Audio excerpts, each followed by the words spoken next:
تشرف بالاسم.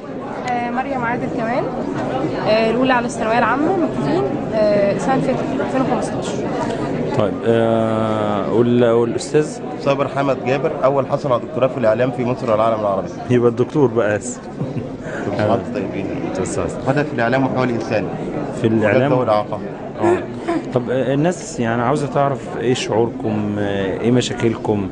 نبدأ بالدكتور صابر.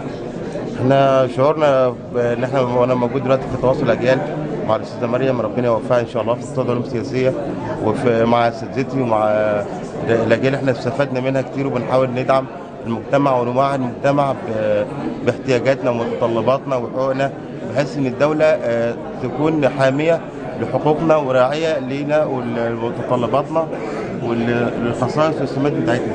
يعني واجب على الاعلام انه يراعي خصائص وسمات كل ذوي الإعاقة في المجتمع اسوة بالمجتمعات المتحضرة. تمام. يعني والأستاذة مريم. هو احنا طبعا يعني انا في البدايه يعني اقدر اقول لك ان انا مبسوطه انه احنا في خطوه بنبتدي ناخدها، ان يبقى في ناس تبتدي يبقى في نوع من انواع الوعي ان احنا عندنا مشاكل وانه في احتياجات لازم يتم توفيرها ولازم يتم تلبيتها. بس هو اللي احنا بنتمناه انه ما يبقاش بس على صعيد النقاش. الناس يعني الكلام بقى كتير، محتاجه حل عمل، نشوف خطوه على الارض فعليه، حتى لو كانت الخطوه دي بسيطه هتبقى افضل بكتير جدا من كلام كتير جدا بيتقال على الساحه ومناقشات كتير جدا بتدور. احنا عايزين خطوه على الارض نحس بيها، اعتقد هتكون افضل كتير. طب يعني انا عاوز اعرف برضو المجتمع ازاي بيتعامل مع المجتمع دكتور صابر؟ احنا بنتعامل مع المجتمع مثلنا مثل كافة الناس. احنا مواطنين، يعني كلنا لنا حق المواطنة، مفيش فرق بيننا وبين غيرنا في المواطنين. فاحنا بس اللي بنطلبه انه تفعيل الحقوق، بحيث ان حد حصل على درجة علمية يلاقي مكانته في العمل، يلاقي حقه في السكن، حقه في التعليم المناسب، يلاقي حقه في انه يقدر يكون اسره، يتعامل معامله طيبه، ما يتنظرش ليه نظره دونيه، ولا في نفس الوقت يعاملوه بشفقه ولا احسان.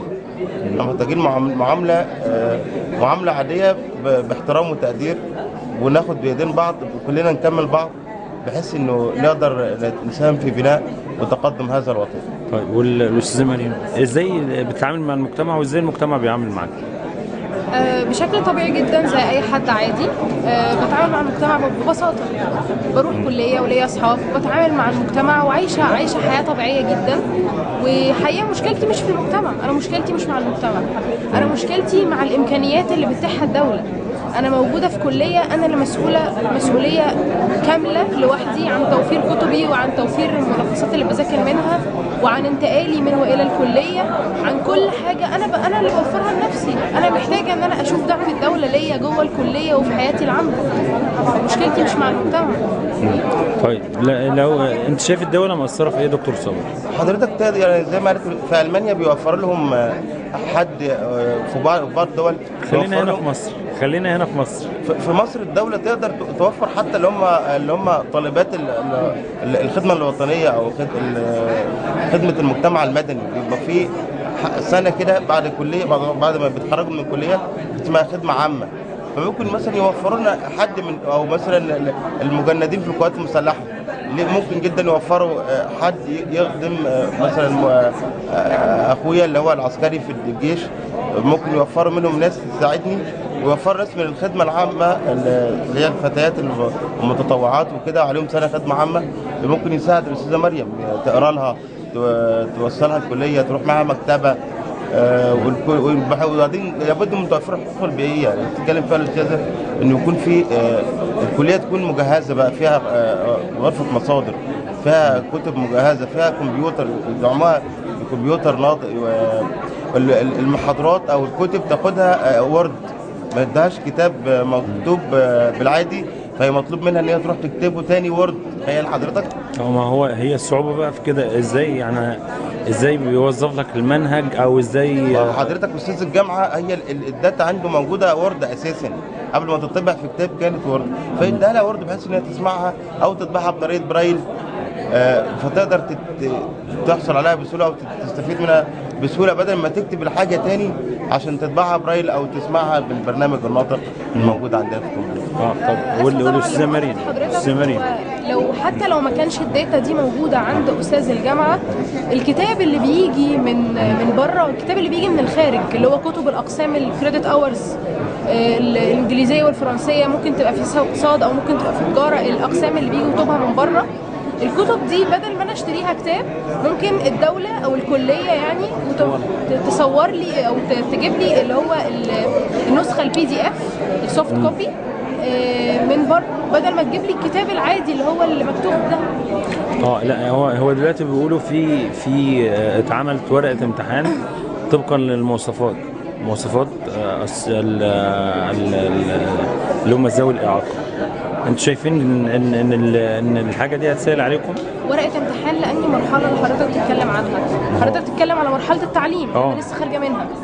طيب هو ورقه الامتحان الحقيقه فيه يعني انا ما اعرفش هو بيتكلموا عن انهي ورقه امتحان. انا لما امتحنت ثانويه عامه مثلا على سبيل المثال امتحان زي امتحان ماده الفلسفه او ماده علم النفس، تمام؟ احنا الامتحان عندنا بيتقسم على ورقتين، ورقه اولى وورقه ثانيه، علشان الزمن مش بيكفينا فبنقسم الامتحان علشان الزمن يبقى زياده شويه. تمام؟ الطالب العادي بيقعد في الامتحان يحل مثلا في الجزء الخاص بعلم النفس 10 جزئيات، يعني منهم السؤال الثاني والثالث بيختار 3 جزئيات من 4، والسؤال الاول بيحل 4 جزئيات.